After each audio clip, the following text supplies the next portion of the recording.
फूल न खुशबू न कोई रौनक, उस पे कांटों की जहालत नहीं देखी जाती। जिस बाग में खोली थी हमने अपनी आंखें, आज उस बाग की हालत हमसे नहीं देखी जाती। चाहते हैं कि पत्रकार जो है वो समाज का आईना है। सरकार के सिस्टम को फॉलो करवाने के लिए वो खबरें चलाता है और समाज के आईने के रूप में वो जनता की, समाज की, प्रशासन की और शासन की सेवा कर रहा है। उस सहारनपुर ज़िले के कुछ अधिकारी जो अपनी बूट की टकटका से इस पत्रकारिता को रोंदने की कोशिश कर रहे हैं, तो उनके मंसूबों को तो कामयाब नहीं होने दिया जाएगा। चाहते हैं कि पत्रकार जो है वो समाज का आईना है। सरकार के सिस्टम को फॉलो करवाने के लिए वो खबरें चलाता है और समाज के आईने के रूप में वो जनता की, समाज की, प्रशासन की और शासन की सेवा कर रहा है। उस किंग जर्नलिस्ट है जो फील्ड में वर्किंग जर्नलिस्ट है, उसको सम्मान मिले, उसके खिलाफ फर्जी मुकदमे ना लिखे जाएं।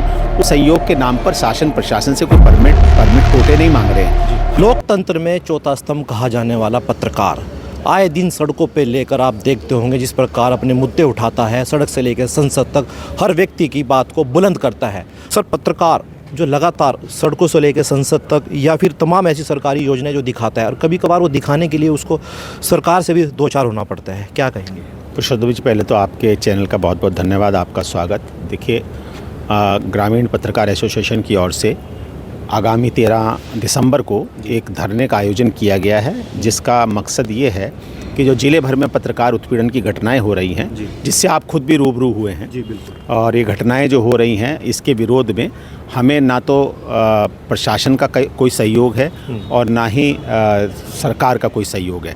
हालांकि अगर लिखा पढ़ी की बात करी जाए तो लिखा पढ़ी में सबका सहयोग है, लेकिन अगर ज़मीनी बात करी जाए तो ज़मीनी में कोई सहयोग नहीं है। हम सहयोग के नाम पर शासन प्रशासन से कोई परमिट कोटे नहीं मांग रहे हैं। हम शासन प्रशासन से सिर्फ इतना मांगते हैं कि जो वर्किंग जर्नलिस्ट है, जो फील्ड में वर्किंग जर्नलिस्ट है, उसको सम्मान मिले, उसके खिलाफ फर्जी मुकदमे ना लिखे जाएं, उसको सम्मानजनक तरीके से रहने दिया जाए, क्योंकि पत्रकार जो है वो लोकतंत्र के चौथे स्तंभ के रूप में माना जाता है।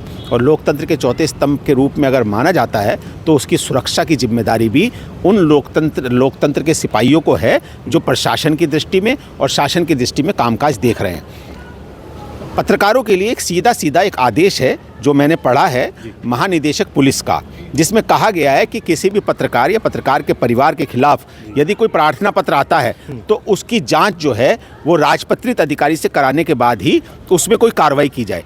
अगर राजपत्रित अधिकारी ये मानता है कि ये जो प्रार्थना पत्र आया ये सही है तो एफआईआर दर्ज करे या कोई कार्रवाई करे। अगर ये मानता है कि नहीं है, इस प्रक्रिया को अडॉप्ट नहीं किया जा रहा है, इस प्रक्रिया का पालन नहीं किया जा रहा है। होता क्या है कि मान लीजिए पत्रकार ने कोई खबर चलाई, वैमनस्य के आधार पे किसी ने किसी भी मामला करके 384 386 के केस तो आम हो गए हैं। किसी का देखो 384 386 कोई भी चला जाए, खबर चलाई कि साहब पत्रकार पैसे मांग रहा था, और पुलिस और प्रशासन के लोग इस तरीके से आदेश करते हैं जैसे इस बात की वो इंतजार कर रहे हो। हम सब इस बात की घोर निंदा करते हैं। हम ये चाहते हैं कि पत्रकार जो है वो समाज का आईना है। सरकार के सिस्टम को फॉलो करवाने के लिए वो खबरें चलाता है और समाज के आईने के रूप में वो जनता की, समाज की, प्रशासन की और शासन की सेवा कर रहा है।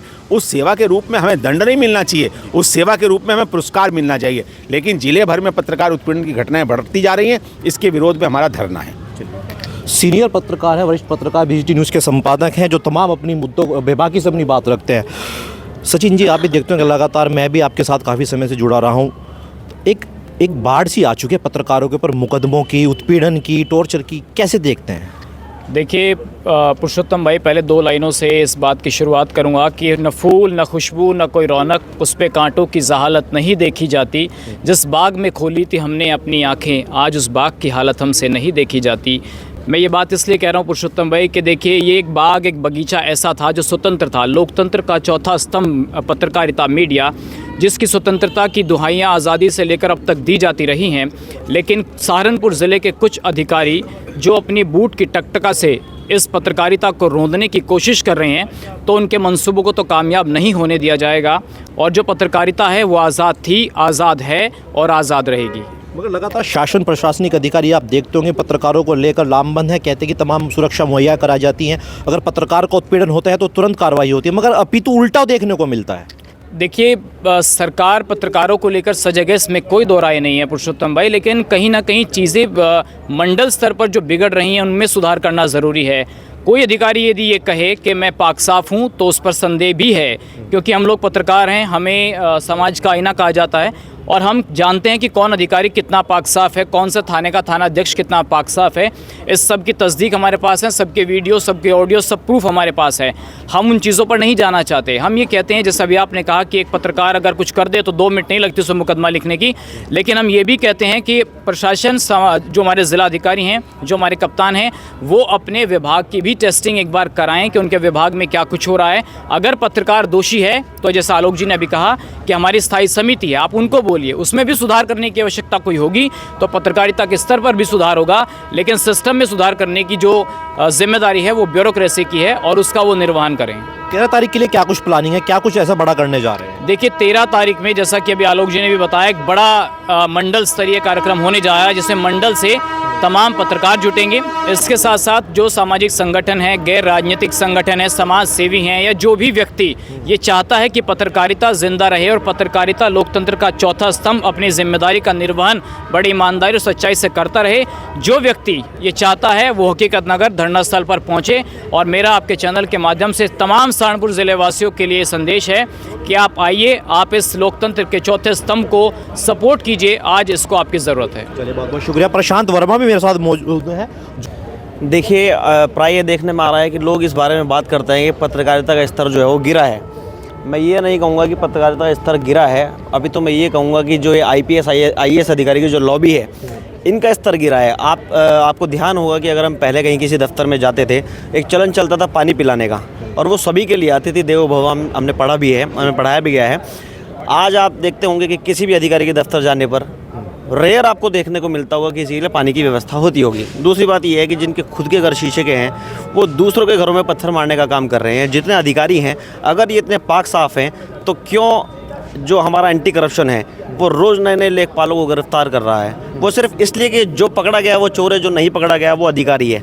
यही बात सामने आती है। दूसरी बात यह है कि पत्रकारों की आवाज़ को अगर दबाने का काम किया जाएगा तो ऐसा संभव नहीं है और ना हम ऐसा होने देंगे। उसके लिए हमें चाहे सड़क पर धरना देना हो, चाहे संसद में धरना देना हो, चाहे हमें योगी आदित्यनाथ के बाहर धरना देना हो, हम सब उसके लिए लामबंद हैं। चलिए, मेरे साथ जुड़ चुके हैं अंशुल भाई। अंशुल भाई भी जो है सोशल मीडिया एक्टिविस्ट हैं और काफ़ी समय से हमारे साथ भी काम करते रहे हैं। अंशुल भाई, कैसे देखते हैं आखिरकार कब तक पत्रकारों का उत्पीड़न होता रहेगा? मुझे लगता है कि पत्रकारों का उत्पीड़न तो इनकी लेखनी में और कर्मों में निर्धारित है, क्योंकि ये व्यक्ति लगातार उनकी आवाज़ उठाते हैं जो शोषित होते हैं। इनके साथ लड़ेंगे, इनके साथ मरेंगे, खाएंगे, पिएंगे, मगर बाद में जाकर के इन पर ही आरोप मढ़ दिए जाते हैं। मगर एक सबसे बड़ी बात पुरुषोत्तम, ये बातें आने लगी हैं कि जो लोग आवाज़ उठाते हैं पहले वही काटे जाते हैं। जो सीधा करना होगा, पहले सबसे पहले उस पर ही दातड़ी लगेगी। तो सीधे ये बेचारे लोग हैं, ये आते हैं, बातें उठाते हैं और इनको दबा दिया जाता है। मगर सबसे बड़ी बात है कि जो संविधान में रचना की गई है, जो व्यवस्थाएं बनाई गई हैं, उनका क्या होगा? जो तैयारी की गई है, पत्रकार आता है, आपकी आवाज़ उठाता है और वो आवाज़ आपकी उठ जाती है, आपकी समस्या सोल्व हो जाती है। जब वो समस्या जब दूसरे व्यक्ति की आती है, अभी जिन मांगों को लेकर के ग्रामीण पत्रकार एसोसिएशन आज मांगे कर रहा है, उठा रहा है, पहले भी उठाई हैं, तो क्या उन कामों पर मोहर लग जाती है? अभी भाई कह रहे थे, सचिन भाई भी कह रहे थे कि ART और कुछ मामले हम पे भी हैमस्ट्रिंग की है वहाँ। भैया सब कुछ पाक साफ है कि भाई इनके दिमाग में जो चल रहा है वो बिल्कुल बेकार है। और अब की बार मुझे लगता है ग्रामीण पत्रकार एसोसिएशन ने मोहर बना ली कि वो इस मामले को अब की बार लेकर के वो लंबी लड़ाई लड़ने के पूरे मूड में है। 13 तारीख में ये तैयारी है। और मैं तो कहता हूँ कि आप लोग से भी निवेदन करता हूँ कि आप लोग कम से कम, आप लोगों जो सजग है, जागरूक है, आपको भी इस मामले को देखना चाहिए, आना चाहिए। मैं तो कहता हूँ आप भी आइए, स्वागत है आप लोगों का। सिकंदर भाई, कैसे देखते हैं 13 तारीख का जो आगाज़ किया है संगठन ने, वो संगठन क्या वाकई में सड़कों पर उतर के पूर्ण तरीके से तैयार है? पत्रकारों के साथ जो ये अन्याय हो रहा है बहुत बुरा हो रहा है। पत्रकार एक चौथा स्तंभ कहा जाता है, लेकिन उसके बाद भी हमारी आवाज़ को दबाया जा रहा है और बेकसूरों को मुकदमा करके जेल भेजने का काम करे सरकार। लेकिन हम चुप बैठने वाले नहीं हैं। आने वाले टाइम में इनको बता देंगे कि हम क्या चीज़ है, क्या नहीं है। पत्रकार हैं, पत्रकार के हैसियत से बोल रहे हैं, लेकिन ये कि अगर हमारे साथियों के साथ अन्याय होता है तो उसका हम ईंट का जवाब पत्थर से देंगे। तो आपने देखा ये तमाम ग्रामीण पत्रकार एसोसिएशन से जुड़े पत्रकार थे और अन्य संगठनों से भी जुड़े पत्रकार यहाँ पर मौजूद थे, जो लगातार उत्तर प्रदेश के अंदर पत्रकारों का जिस प्रकार उत्पीड़न हो रहा है उसको लेकर कहीं ना कहीं जो है अब पत्रकारों ने जो है सरकार के खिलाफ, प्रशासनिक अधिकारियों के खिलाफ एक मोर्चा खोल दिया है और आगामी 13 दिसंबर का एक बड़ा आगाज़ कर दिया कि अगर पत्रकारों पर इसी प्रकार जो है जुल्म होता रहेगा तो ग्रामीण पत्रकार एसोसिएशन बिल्कुल भी इन चीज़ों को कतई बर्दाश्त नहीं करेगा।